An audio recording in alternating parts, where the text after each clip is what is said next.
Le 25 mai 2025, le Mali a vibré au rythme de la Journée de l'Afrique, une célébration marquant le 62e anniversaire de la création de l'Organisation de l'Unité africaine, OUA, devenue l'Union africaine, EA, en 2002. Cette commémoration, organisée à Bamako, a réuni des représentants des communautés africaines résidant au Mali, des officiels gouvernementaux et des citoyens engagés dans une cérémonie empreinte de solennité et de fierté. L'événement, retransmis par l'Office de radio-télévision du Mali, ORTM, a mis en lumière l'héritage des pères fondateurs de l'IA, tout en soulignant les défis contemporains auxquels le continent fait face dans sa quête d'une véritable souveraineté.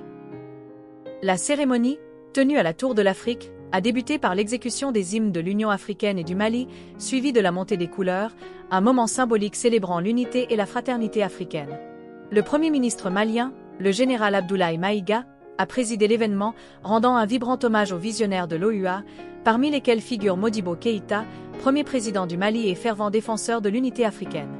Dans son discours, le chef du gouvernement a rappelé l'engagement historique du Mali envers l'intégration continentale, un engagement inscrit dans la Constitution nationale, qui envisage la possibilité de céder une partie de la souveraineté malienne pour renforcer l'unité africaine. L'édition 2025 de la Journée de l'Afrique s'est articulée autour du thème « Justice pour les Africains et les personnes d'ascendance africaine à travers des réparations ». Ce choix reflète une prise de conscience croissante des injustices historiques subies par le continent, notamment pendant les périodes de l'esclavage et de la colonisation. Ces crimes, qui ont affecté des dizaines de millions d'Africains, continuent de peser sur le développement du continent. Le Premier ministre a posé une question cruciale. 62 ans après la création de l'OUA, les crimes contre l'Afrique ont-ils réellement disparu? Selon lui, bien que les formes d'oppression aient évolué, l'objectif de domination persiste, sous des visages modernes comme le néocolonialisme et les ingérences économiques et politiques. L'Afrique, en ce 25 mai 2025, reçoit les communautés africaines vivant au Mali. La commémoration de la Journée de l'Afrique est un moment de souvenir et de communion pour tous les Africains. Exécution des hymnes de l'Union africaine et du Mali, le Premier ministre et chef du gouvernement préside la cérémonie de montée des couleurs.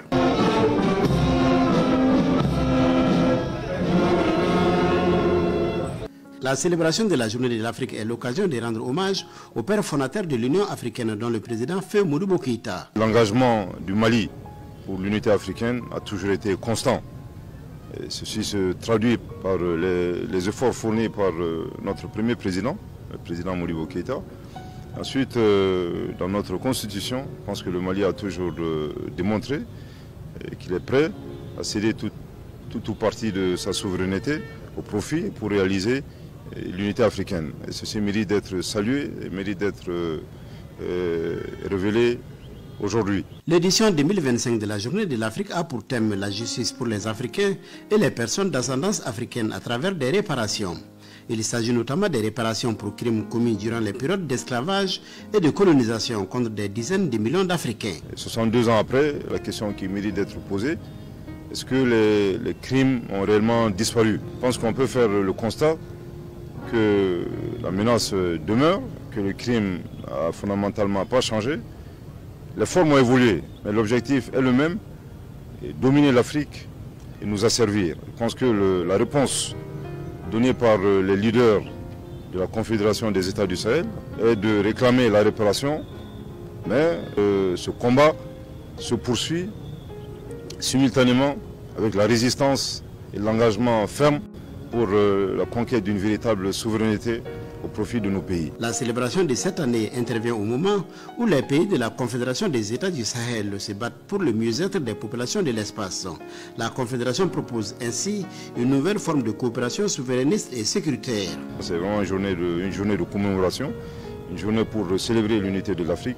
Mais il est important de rappeler que cette commémoration est également une occasion pour rappeler que les défis sont énormes, que les défis sont nombreux, et que pour faire face à ces difficultés, il faut impérativement et nécessairement un engagement véritable. 62 ans après le 25 mai 1963, date de création de l'Organisation de l'Unité africaine OUA, devenue aujourd'hui Union africaine UA, l'Afrique est toujours à la quête de sa souveraineté.